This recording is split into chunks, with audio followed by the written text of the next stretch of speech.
Mesdames, Mesdemoiselles et Messieurs, bonjour et merci d'être nombreux. Encore une fois de plus d'être là et d'être nombreux pour décider finalement de me suivre. Merci d'avoir ouvert cette vidéo si vous êtes là pour la première fois. Il fait beau à Johannesburg, mais il fait maussade à Goma. À 20 km de Goma, le M23 est là. Ils avancent ou ils reculent. C'est le phare de ceux qui avancent ou c'est le phare de ceux qui reculent. Pendant ce temps-là, à Kinshasa, on tergiverse. Nous avons deux médiateurs. Un le pays de l'ACE, M. Uhuru Kenyatta, et l'autre du pays de SADC qui est Joao, le président de l'Angola. Le problème, je peux dire qu'il est grave. Le problème mérite des solutions. Pourquoi y a-t-il des médiateurs? C'est parce que le médiateur vient vous réconcilier. Mais Kinshasa hausse le ton, il n'y aura pas de négociation. Alors, dans cette émission de Contact Pro Live, nous allons vous amener dans cette ambiance-là, où nous vous amenons sur un terrain où c'est comme si personne ne veut pas bouger les lignes. Les lignes ne bougent pas finalement. Mais comme je vous ai toujours dit, nous sommes là pour des solutions. Donc là, nous allons vous donner notre point de vue. Nous allons vous proposer une solution qui peut nous réconcilier sans toutefois nous négocier. Et c'est cela à quoi Kinshasa doit jouer. Si Kinshasa vraiment veut résoudre ce problème ici, il faudrait y aller avec une solution sans négocier. Voilà un peu ce qui va constituer l'ossature de notre émission d'aujourd'hui. Donc, merci encore une fois de plus de ceux qui sont en train de s'intéresser et de s'abonner. Avant d'aller un peu plus loin, donc, nous allons prendre les grands titres à la une des journaux qui paraissent ce matin sur Internet. Et puis, nous revenons tout de suite après pour le développement de notre sujet. Le M23 à la porte de Goma, Kinshasa, on négocie, on tergiverse et on hausse le ton. Pas de négociation. À tout à l'heure. Voici les grands titres à la une des journaux qui paraissent ce matin sur Internet. Nous commençons par élection-net.com. Malaise au sein du parti présidentiel à quelques mois des élections. Et puis, on parle de la chute. Lomami, une marche de soutien au FARDC annoncée à Cabinda. Et PST, c'est ton fort ministre Tony Mwaba contre le monnayage de contrôle des dossiers des finalistes. On va sur actualité.c.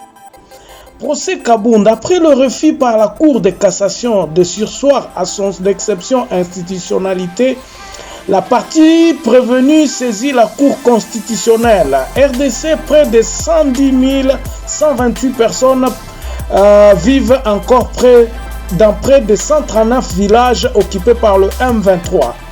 Congo profond, agression de la RDC, le gouverneur Kabila annonce une grande marche de soutien au FARDC ce jeudi à Lubumbashi.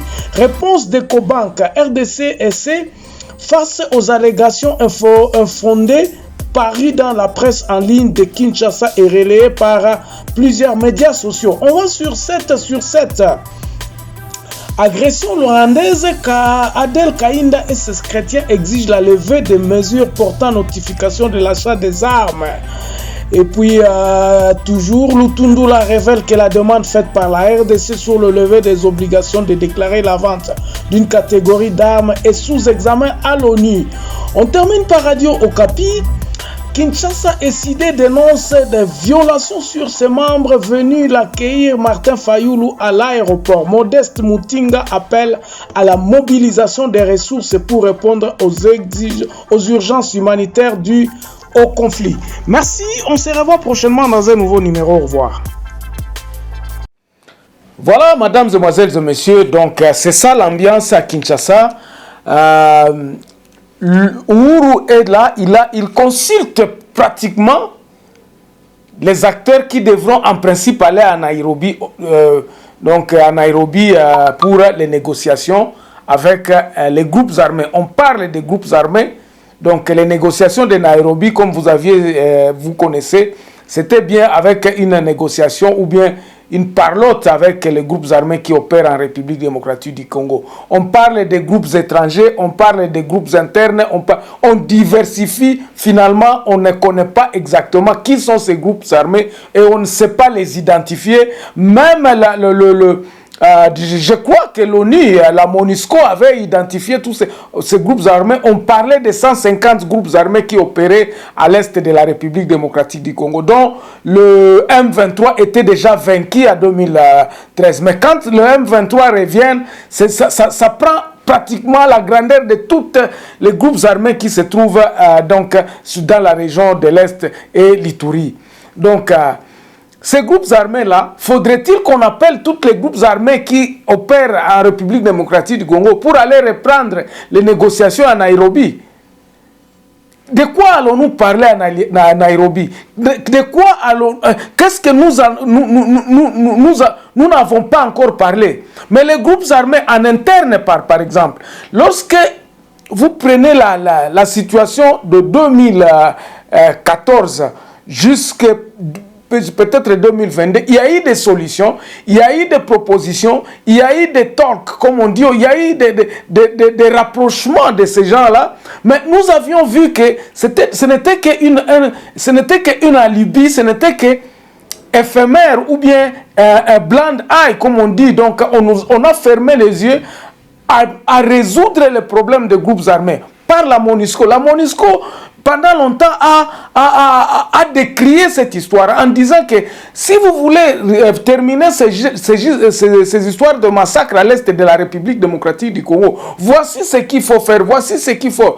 Kinshasa n'a pas voulu appliquer toutes ces méthodes, ce que l'ONU a proposé ou bien la MONUSCO proposé, ou bien Kinshasa avait des difficultés à appliquer même les résolutions qu'avait signées avec le M23 en 2012-2013.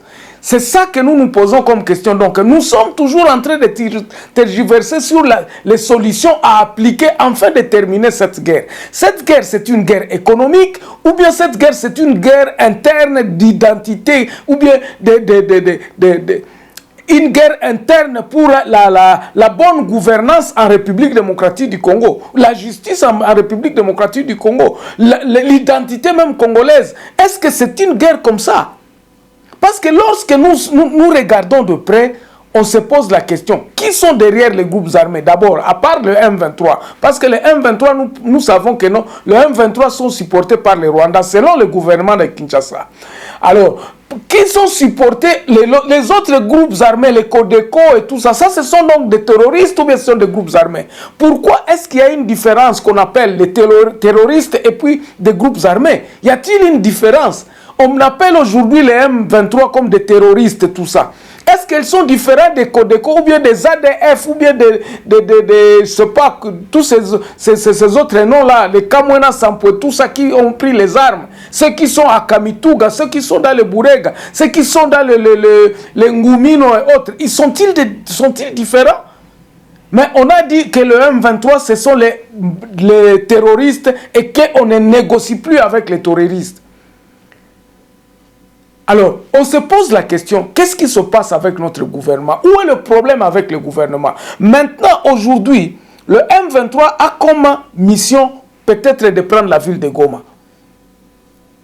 Parce que tous les week-ends ici, et jusque même le lundi, on était pratiquement à la porte de Goma, à 15 ou 20 km de Goma, où on attend, même ceux qui sont à Goma commencent à entendre les bruits des canaux. Mais on dit que non, le FARDC, on nous parle de FARDC qui résiste. Est-ce que le FARDC doivent résister ou bien doivent attaquer l'ennemi? C'est ça le grand problème. Et le réel problème, c'est ce que nous posons comme question. Sommes-nous en train d'attaquer ou bien sommes-nous en train de subir? Bon, à vous de prendre les choses comme ça. Alors, nous nous sommes dit, quelle est maintenant la solution? Quelle est l'issue que nous devons prendre? Qu'est-ce que Kinshasa doit faire en principe pour terminer cette histoire une fois pour toutes? Réalisons d'abord en quelques minutes les revendications de ce M23-là. Ça, ce ne sont que les revendications des M23. Donc, allez-y combattre les M23 et les Codeco et les Ngumino qui sont dans le sud Kivu. Et tous ces groupes armés. Donc, vous allez vous concentrer à se dire que non, nous allons négocier avec les M23 ou bien vous allez négocier dans l'ensemble avec les groupes armés qui opèrent à l'est de la République démocratique du Congo. C'est ça la question. Nous nous sommes dit, le gouvernement doit faire un choix. Ne pas chercher la solution en allant s'affronter avec ces gens-là. Ça, c'est la solution que nous proposons ici. Le gouvernement central ne peut pas aller affronter ces gens-là. Laisser la population se prendre en charge. La population doit se prendre en charge. Et vous, le gouvernement, vous devez venir avec ce plan que nous allons vous dire ici. Le plan que nous allons vous donner ici, c'est le plan que nous pensons que ça doit être un plan global sur la République démocratique du Congo. Encore ici, il nous est donné encore une opportunité, surtout au président Félix Tshisekedi. Voici encore une opportunité. Au lieu de continuer à crier à la mobilisation, la mobilisation du peuple congolais, à supporter tout ça, le FARDC, tout ça. Êtes-nous sûrs? Sommes-nous sûrs vraiment que nous allons gagner cette guerre par la voie militaire? Parce que nous n'avons pas réussi à terminer le massacre à Beni, dans l'Ituri. Allons-nous vraiment vaincre cette guerre ici à Kibumba? Ça fait déjà 3 mois que nous ne sommes pas à mesure de récupérer Bunagana.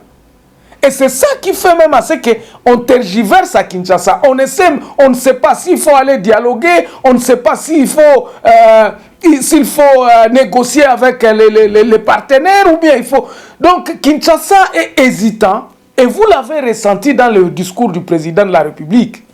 Il n'a pas une ligne à suivre. Il s'est dit peut-être c'est les négociations, peut-être c'est la diplomatie, peut-être c'est la guerre. Si nous étions sûrs avec ce que nous devions faire, si nous étions sûrs que nous allions gagner cette guerre, disons cette guerre par la voie militaire, et donc nous devions avoir une armée très forte et que nous pourrions balayer tous ces gens-là en disant que nous allons prendre le dessus. Ça ne suffit pas de dire que nous allons gagner la guerre pendant que nous sommes faibles sur le terrain. Ça ne suffit pas d'envoyer des gens, d'envoyer les gens sur les réseaux en disant nous venez.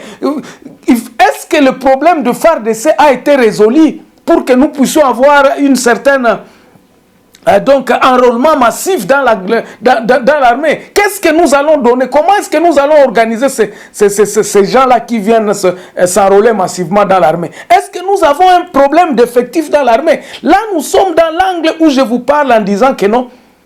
Sommes-nous vraiment capables de dire que non, nous n'allons plus négocier et nous allons y aller par la force. Nous allons faire taire les armes par la force et nous allons récupérer Bunagana et toute notre... par la force. Sommes-nous sûrs de ça? Et à ma connaissance, dès que je suis en train de voir comment est-ce que Kinshasa est en train de se comporter vis-à-vis de ce problème de l'Est du pays, nous sentons que nous ne sommes pas sûrs de là où nous sommes en train de partir. C'est-à-dire, l'option que nous devons prendre et y rester, et y nourrir, et y aller, nous n'avons pas ça. Parce que même sur le niveau diplomatique, lorsque nous allons de l'autre côté, du côté du niveau diplomatique, le président lui-même a dit que ça a échoué, la diplomatie a échoué finalement. Et qu'est-ce que vous cherchez? Pendant que ce n'est plus lui qui va négocier, mais ce sont les envoyés. C'est pour cela que je parlais de médiateurs. Les gens qui viennent convaincre Tshisekedi afin qu'il puisse parler avec le rebelle du M23. Or, le problème, c'est le Congo.